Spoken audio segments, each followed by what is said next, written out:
Iniciamos esta sección articulando la teoría del conocimiento con los contenidos que se está desarrollando acerca del sobreentrenamiento y el síndrome de sobreentrenamiento. En muchos deportes, los entrenadores siguen siendo reacios a aplicar los conocimientos adquiridos en la investigación de la ciencia del deporte al entrenamiento de sus atletas. Esto es particularmente cierto en el caso de los entrenadores más antiguos, que pueden seguir creyendo en hacer las cosas de la manera en que siempre los han hecho, y no están dispuestos a cambiar sus métodos probados y comprobados. Se tiene preguntas acerca de lo que se está hablando, ¿sí? ¿Qué argumentos utilizarían para intentar convencer a estos entrenadores de que la ciencia del deporte podría ser beneficiosa para el entrenamiento y el rendimiento de sus atletas? Conozcamos más acerca del sobreentrenamiento. Como ya se ha dicho en este capítulo, llevar a cabo un periodo prolongado de entrenamiento que exceda lo que el deportista pueda tolerar física o mentalmente se le denomina sobreentrenamiento. Este proceso suele ir acompañado de una recuperación insuficiente. Puede dar lugar al desarrollo del síndrome del sobreentrenamiento, que lo vamos a denominar como la OTS, ¿sí? Sobreentrenamiento, o el síndrome del sobreentrenamiento, lo identificamos con estas iniciales OTS. Esta es una diferenciación importante. El sobreentrenamiento y el síndrome del sobreentrenamiento no son la misma cosa para comenzar. El sobreentrenamiento es el proceso, mientras que el síndrome del sobreentrenamiento es el resultado final de ese proceso.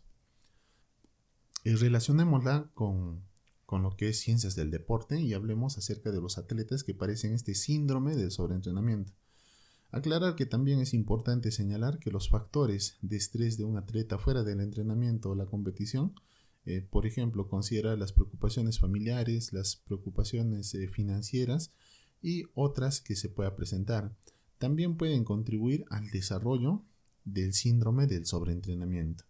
En la figura que se está proyectando, se muestran los 5 aspectos del rendimiento que influyen en el rendimiento atlético general de un atleta.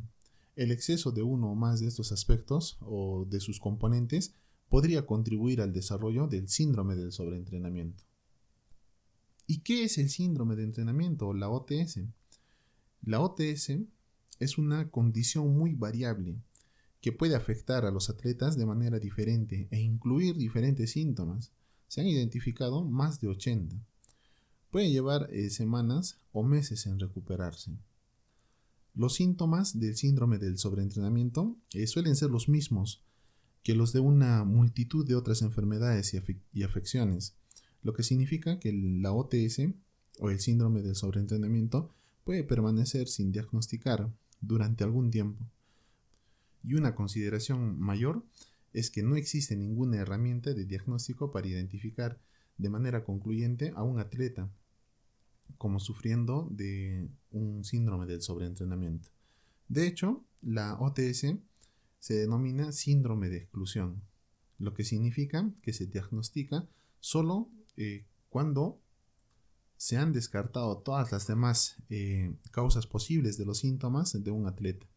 Entre las posibles causas de muchos de los síntomas de la OTS que deben descartarse figuran la anemia, la deficiencia de magnesio, las infecciones virales, los daños musculares, los trastornos hormonales, los trastornos alimentarios, la depresión, las alergias, las enfermedades cardiovasculares y el asma. Además, actualmente se desconocen los mecanismos causales del síndrome del sobreentrenamiento y la única cura conocida para la enfermedad es el descanso prolongado del entrenamiento y la competición. Por estas razones, el síndrome del sobreentrenamiento representa una de las condiciones más temidas por los atletas de competición.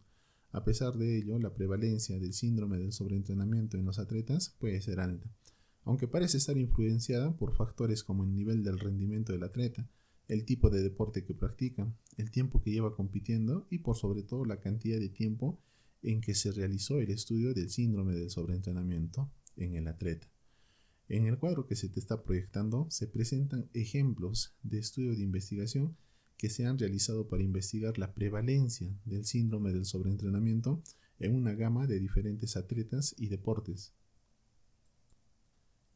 La falta de una medida diagnóstica clara y definida del síndrome del sobreentrenamiento, junto con la variabilidad de los síntomas, hace que el estudio científico de la OTS sea muy difícil.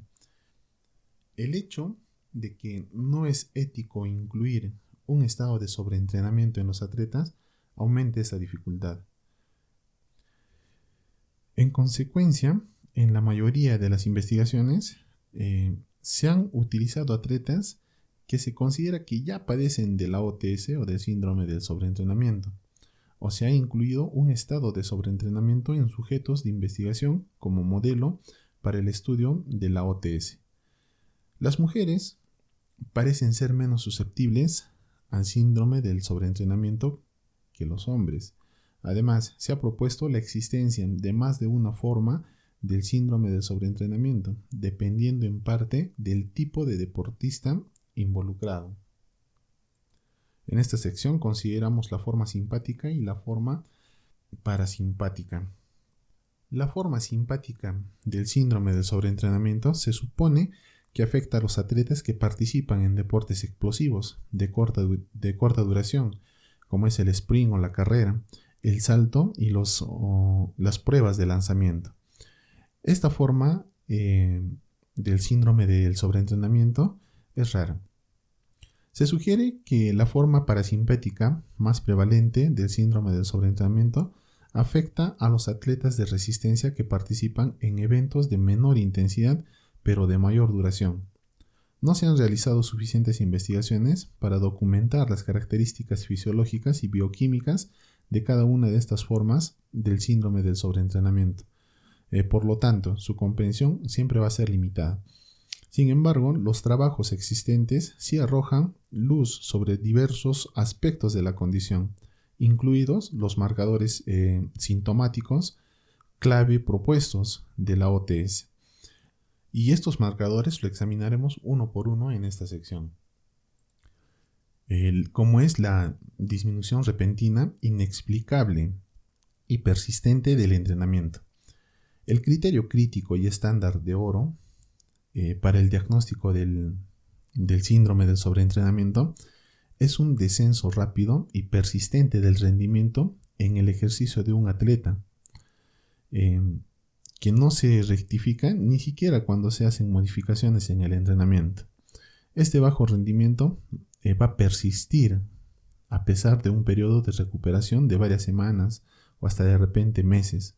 Por supuesto, hay numerosos factores, además de las demandas excesivas del entrenamiento, que podrían causar una disminución repentina y prolongada del rendimiento. Todos estos factores deben ser incluidos antes de que se haga un diagnóstico tentativa del síndrome del sobreentrenamiento. Es por ello que, como se ha discutido anteriormente, el síndrome del sobreentrenamiento es una condición de exclusión. El descenso crónico del rendimiento es la herramienta de diagnóstico estándar del síndrome del sobreentrenamiento, ya que es el único marcador potencial del síndrome del sobreentrenamiento presente en todos los casos diagnosticados. Desafortunadamente, la detección del descenso del rendimiento es demasiado tarde para cualquier acción preventiva, ya que el síndrome de sobreentrenamiento se ha desarrollado y por lo tanto el bajo rendimiento es inútil como predictor o señal de advertencia del inicio de la OTS. Por lo tanto, es importante que las investigaciones futuras comiencen esforzándose por identificar criterios de predicción precisos y confiables para la OTS, a fin de detener el desarrollo de la condición antes de que sea demasiado tarde. Si bien el rendimiento insuficiente puede utilizarse como criterio para el diagnóstico del síndrome del sobreentrenamiento, la pregunta obvia es, ¿sí?, ¿qué causa el rendimiento insuficiente característico del síndrome del sobreentrenamiento? Lamentablemente es una pregunta difícil de responder, ya que parece que el síndrome del sobreentrenamiento, además de ser una condición de exclusión, es también una condición muy variable que se presenta de manera diferente de un atleta a otro, siendo difícil la búsqueda de un marcador uniforme y fiable de la condición. Este puede ser un factor en el que una vez que el síndrome del sobreentrenamiento se ha desarrollado, puede resultar extremadamente difícil de erradicar o superar. En las siguientes secciones se van a detallar algunos de los otros posibles marcadores comunes del síndrome del sobreentrenamiento que pueden contribuir al bajo rendimiento, comúnmente observado o asociado a la condición. El otro marcador es la frecuencia cardíaca en reposo.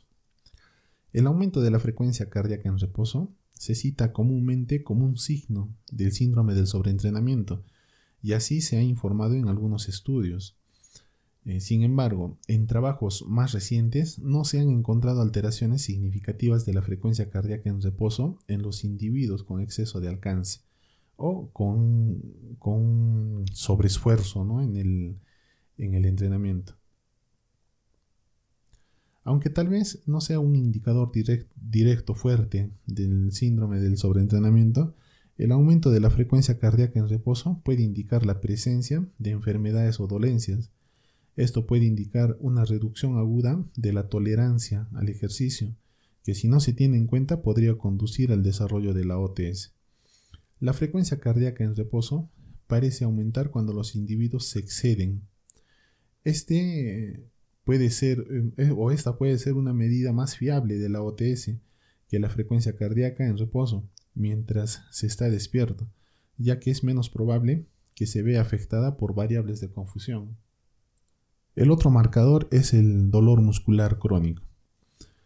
Este dolor muscular es una respuesta común y normal a un episodio agudo de ejercicio duro, en particular el ejercicio desconocido. Damos como un ejemplo una sesión de levantamiento de pesas para alguien que no ha realizado un entrenamiento de resistencia durante un largo periodo de tiempo. Este tipo de dolor muscular se denomina dolor muscular de aparición tardía, que lo podemos representar con estas iniciales D o MS. Con una recuperación adecuada, este dolor suele desaparecer entre 24 y 72 horas después de la sesión del ejercicio.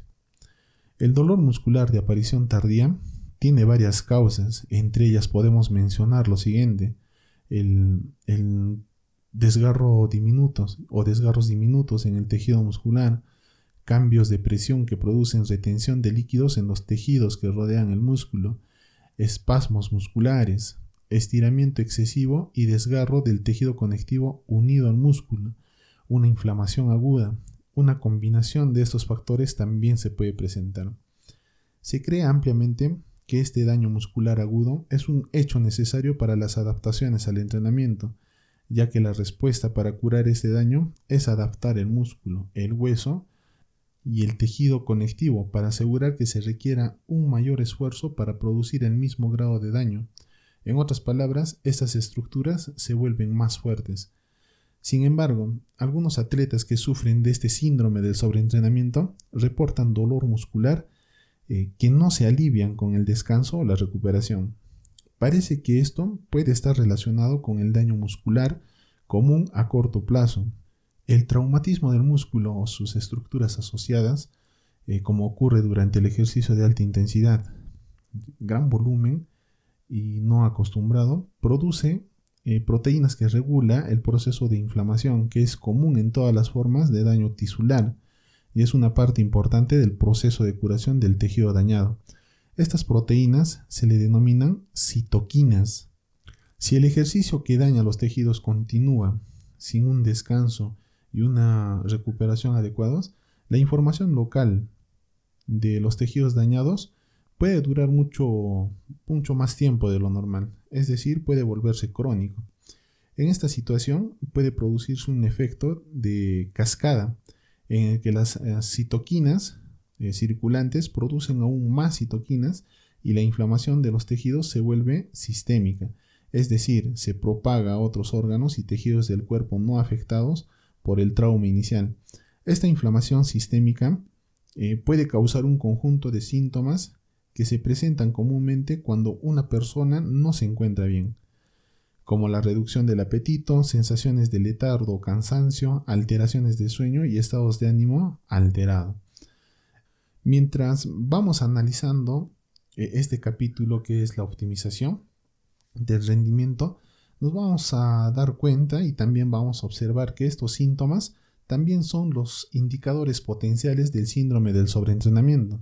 Por lo tanto, esta causa potencial de dolor muscular crónico en el síndrome del sobreentrenamiento puede ocurrir en la etapa temprana de desarrollo de la condición e incluso puede ser un factor causal prevalente del síndrome del sobreentrenamiento. Sin embargo, el dolor muscular crónico es una medida subjetiva, es decir, la gravedad del dolor muscular puede ser percibida de manera diferente por diferentes personas.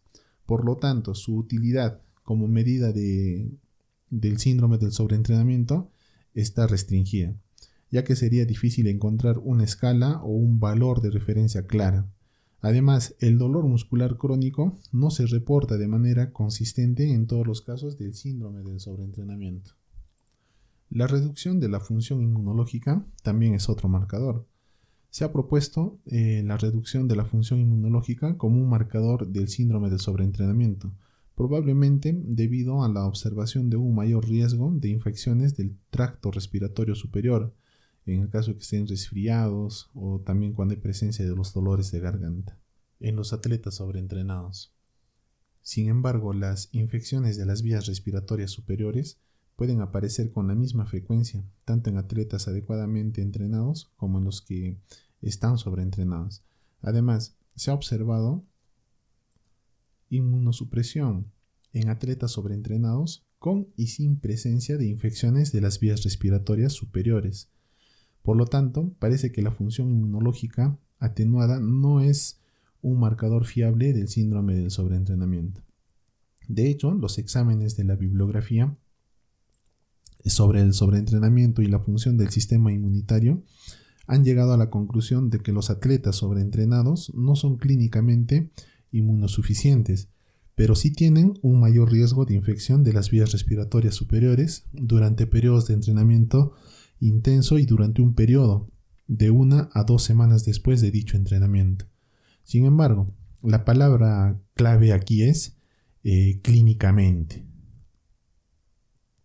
Es posible que la función inmunológica durante el sobreentrenamiento se vea comprometida por cambios relativamente pequeños en factores que son cruciales para las defensas inmunológicas.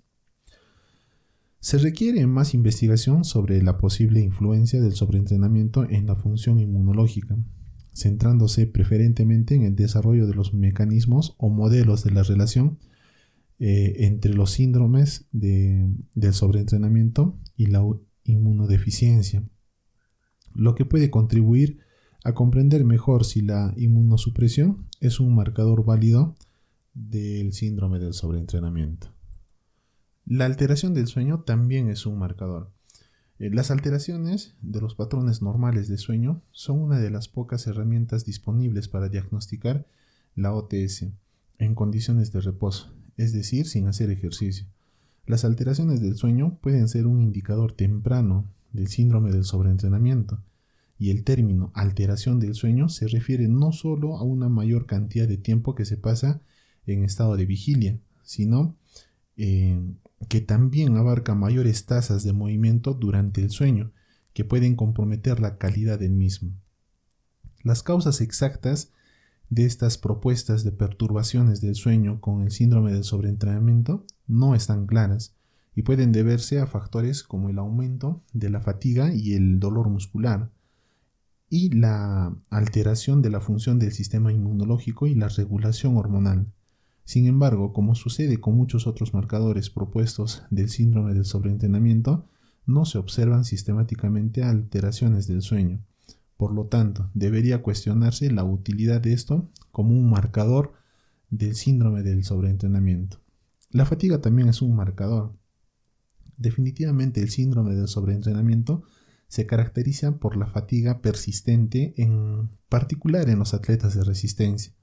La naturaleza de esta fatiga no ha sido bien explorada y puede atribuirse a componentes centrales, ¿sí? En este caso alteraciones de la química y la función cerebral, y también periféricos como alteraciones de los niveles hormonales circulantes, cambios en la energía muscular, el metabolismo y muchos más.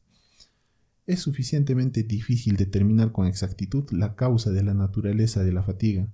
Las preguntas sobre la fatiga incluyen las siguientes: ¿la fatiga es psicológica o fisiológica? ¿Se deriva de la fatiga crónica asociada con el exceso del alcance del síndrome del sobreentrenamiento o es simplemente el cansancio como resultado de una sesión de entrenamiento aislada? ¿La fatiga es el resultado de otra condición diagnosticada o no diagnosticada? Son preguntas que se propuso Purvitz en el año 2010 al momento de hacer sus investigaciones acerca de este marcador de la fatiga y su influencia en el síndrome del sobreentrenamiento. También se sabe que condiciones como la depresión, la anemia, la hipoglucemia y el hipotiroidismo pueden causar fatiga. Además, las reducciones en el rendimiento deportivo pueden estar relacionadas con infecciones prolongadas del tracto respiratorio superior, más que con la fatiga clínica asociada al síndrome del sobreentrenamiento.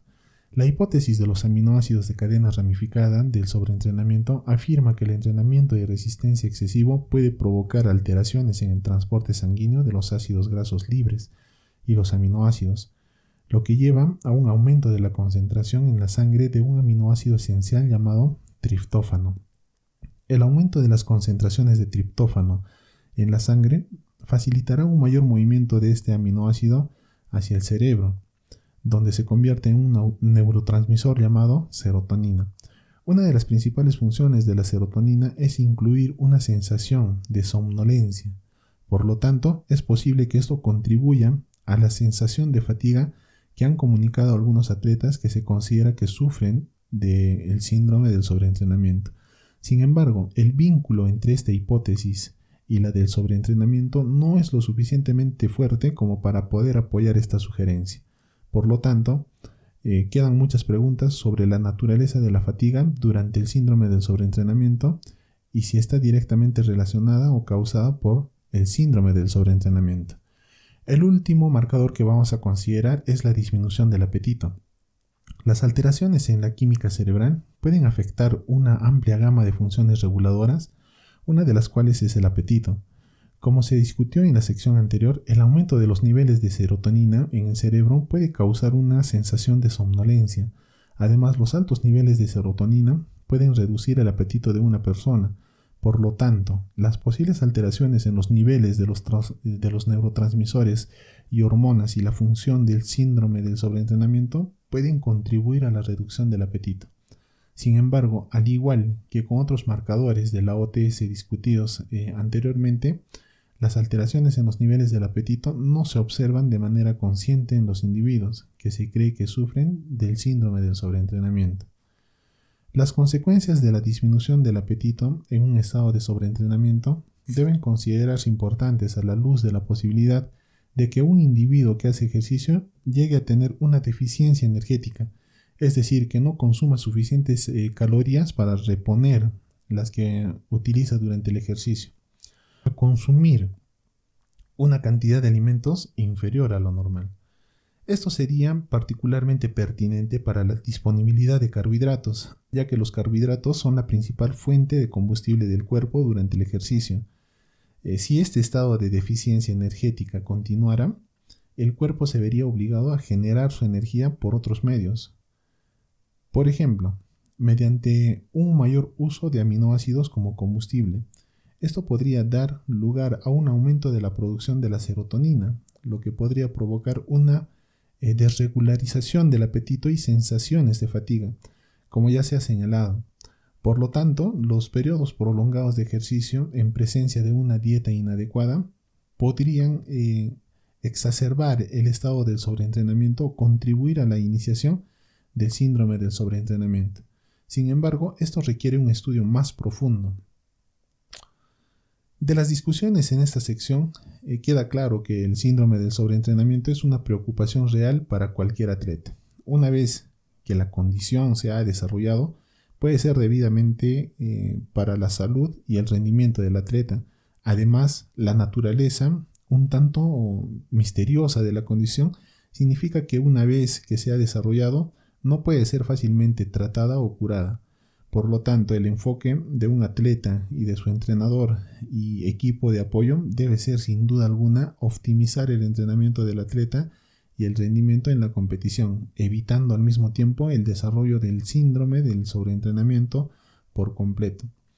Una de las maneras en que pueden lograr esto es planear apropiadamente la carga del entrenamiento del atleta, o sea, una buena planificación.